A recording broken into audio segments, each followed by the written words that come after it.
Because we have so much going on today, this is not a typical morning. I do want to share a few thoughts. We've been looking at Jesus' life in the last few days before his crucifixion and resurrection, and learning some things to that effect as we step toward Easter. So I do want to take a couple of moments to share just a few thoughts.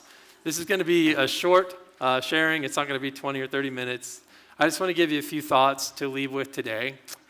Because I want to allow some time, too, for Carly and Mason to come up and just tell you about this incredible opportunity that God's put in front of them as well. Because as a community, we need to be, informed, and we need to be able to support each other and love each other well. And certainly they'll have some needs that they have also as they step into this. And I want to say, too, as we dedicate Zoe, we have another new member in this area to our church family, and that's Talia. And JD and Katie, they had a baby shower yesterday for their new adopted daughter, Talia, and so what a neat thing, for them to step into this phase of life as well.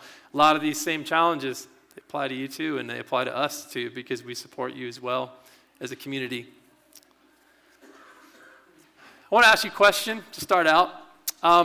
Do difficulties, do they draw us closer to each other, or do they drive us apart from each other? Yes. Hey, yeah. I was actually thinking of saying that. I think that is a totally appropriate answer. Yes, they do. They do. Yeah. And we're going to take a look at some moments in Jesus' life and Peter's life for a few minutes today to look at the dynamics of that and maybe try to ask the question, well, what causes those different routes? What causes difficulties to push us apart?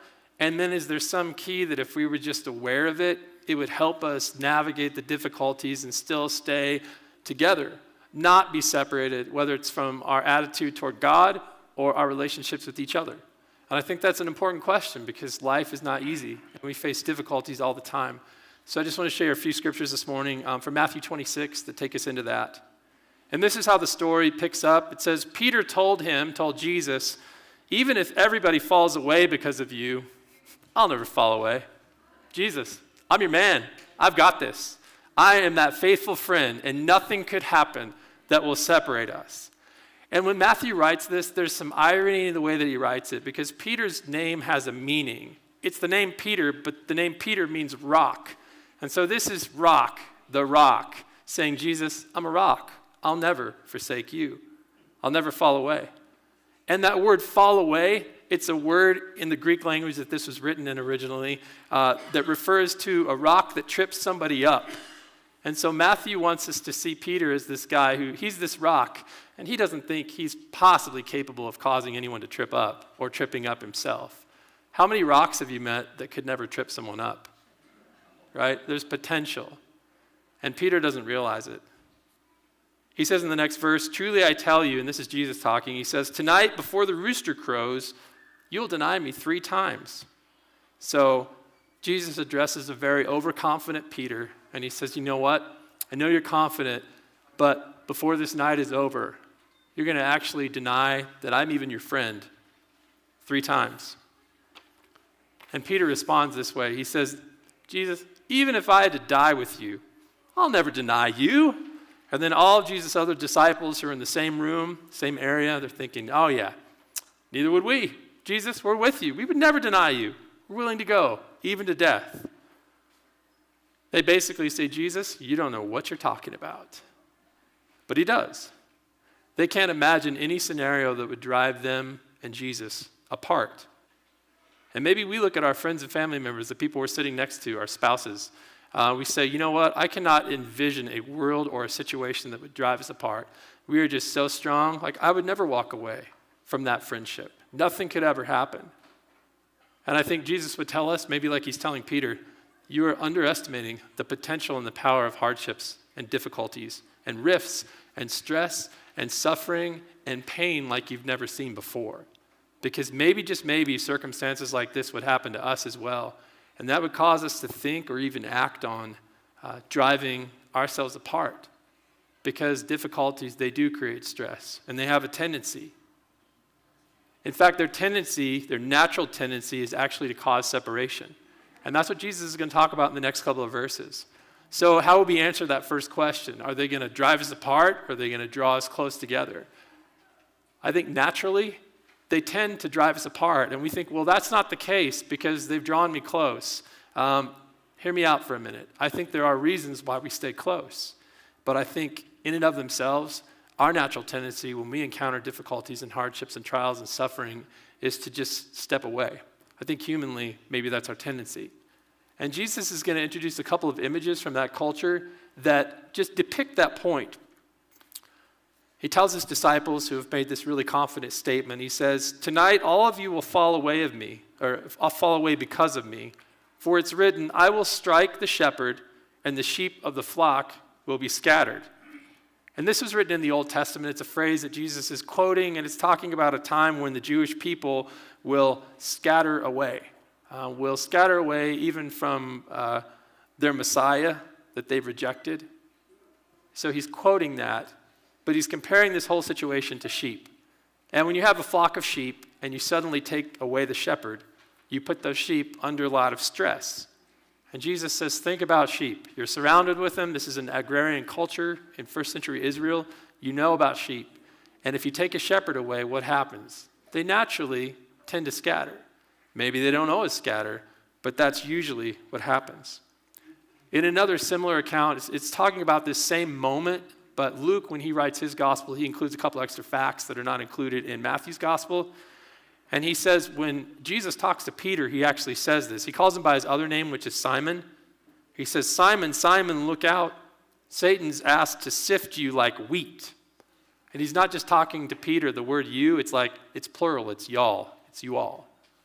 So Satan's desire to sift all of you, all my students, like wheat. And wheat, when it's sifted, when it's threshed, it tends to loosen. It tends to separate. Let me give you a couple pictures. This is a threshing floor in first century Israel. It's a replication of one, a reproduction of one. But they would have this flat area of dirt or rocks, and they would take grain out. You can show the next picture here. They would cut wheat into bundles. If we can go ahead and go to the next slide real quick. Yeah. And this is somebody in present day, but they're in a different culture doing the same thing. So they're taking a sheaf or a bundle of wheat, and they're just smacking it on something. You can see they have a log or a barrel or something on the ground. And when they hit it, it loosens up the chaff from the grain, from the seeds. And that's a process called threshing. You can go to the next slide we have here as well. In the first century, sometimes they would just grab bundles and beat it against something, and then other times on the threshing floor, they would scatter the wheat out, and they would take these boards, and they would drag them with oxen or things like that across the wheat, around in circles around the threshing floor. And you can see it looks like there's some little dots in those wooden boards, and if you blow that up a little bit more, what you see is they would put shards of pottery or sharp rock. And can you imagine what it would feel like being a grain of wheat or a head of wheat or a stalk of wheat, having that board go over you and just grind into you over and over again? And sometimes suffering and hardship, it has the same effect on us. It just presses into us, it pressures us, it grinds us, and there's suffering that's involved.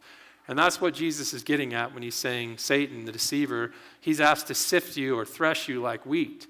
He wants to put some suffering in your life, and he's asked to do it. And the natural tendency for seeds, when they undergo that, is to separate from the stalk. And this natural tendency happens with Peter.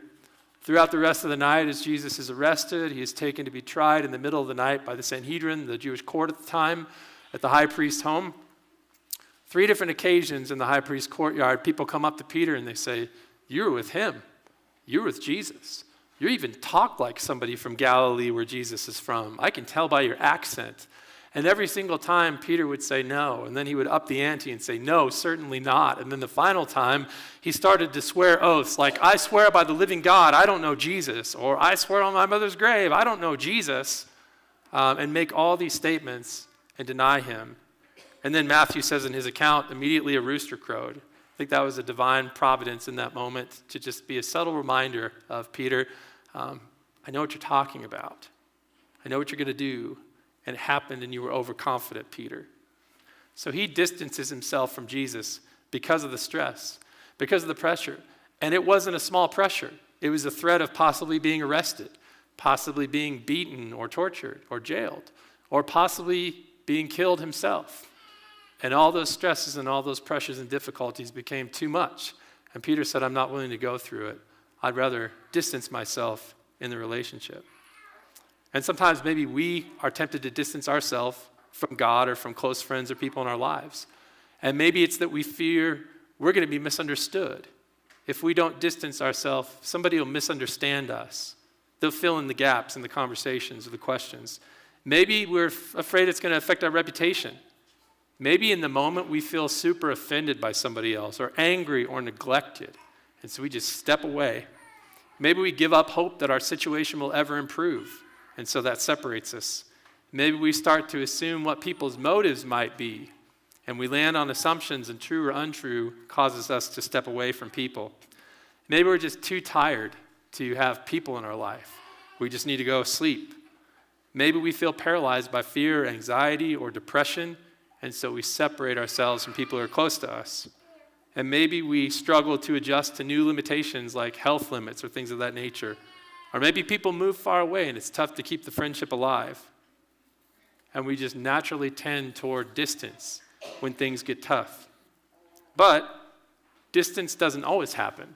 Some of you have been through unimaginable pain, and you've come out of it somehow still close, or maybe even closer than you ever were before. How is that possible?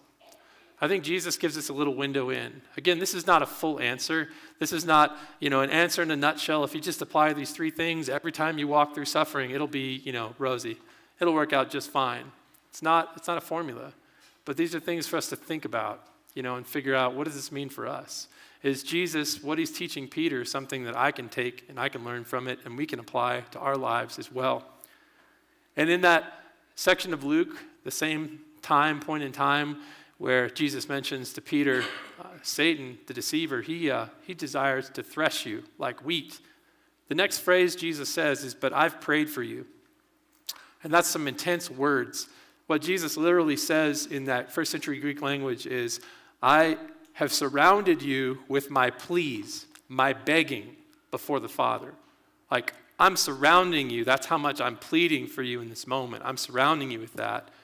So what's Jesus focused on? What's he begging God for in that moment? He says that your faith may not fail, that your trust or your confidence may not fail. And then he gives a glimmer of hope. He says, and when you've turned back, because I know you'll deny me and I know you'll come back, strengthen your brothers at that point too. And so I think this is key. I think it's something for us to kind of take home and walk away with today.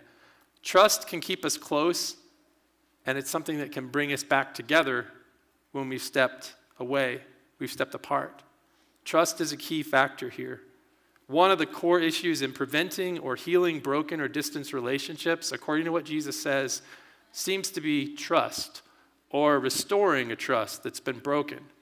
And maybe that's a trust in God that this stress or this suffering has broken, or maybe it's a trust in another person that this stress or this suffering has broken. But maybe it's that trust factor that needs to be repaired. Maybe toward God, because of what we've been through, we need to trust again that God's heart is good, or that God knows what our pain feels like because he's gone through something similar, or that God's being intentional and it's not just like chaos or fate that's running our life, or that God will keep the promises that he says he'll keep, or that the most important things are really the most important things, or that God really has our best interests in mind, or that he can actually give us the strength we need to get through something, or that he can use our new limitations or our new situation in some positive light, even though it's tragic. Maybe we need to trust God again. Or maybe we need to trust in a friend or a family member or a spouse again, because life has pushed us apart. The difficulties have pushed us apart. And maybe we need to remind ourselves that the assumptions we've made about that other person really might not be true, or that that person is not always judging us, or that that person is not intentionally trying to cause us harm, or that this worst case scenario, the friendship just going away forever, it's preventable perhaps. Or that this other person, for whatever reason, is worth our energy. Or that there maybe are ways to overcome physical distance between friends. If someone's moved away, we have technology, we have other means of doing that today. But all these things revolve around trust. And so, do they draw us close, these difficult times? Or do they distance us? Do they push us apart? Well, yes, they do. And somehow, if they do, perhaps the answer lies in the area of trust. I think that might be something Jesus would have us consider this morning. So again, a little shorter than normal, but I think that's a good thing for us to reflect on because we all deal with these struggles and we all deal with distance, as kind of the default with people and with God.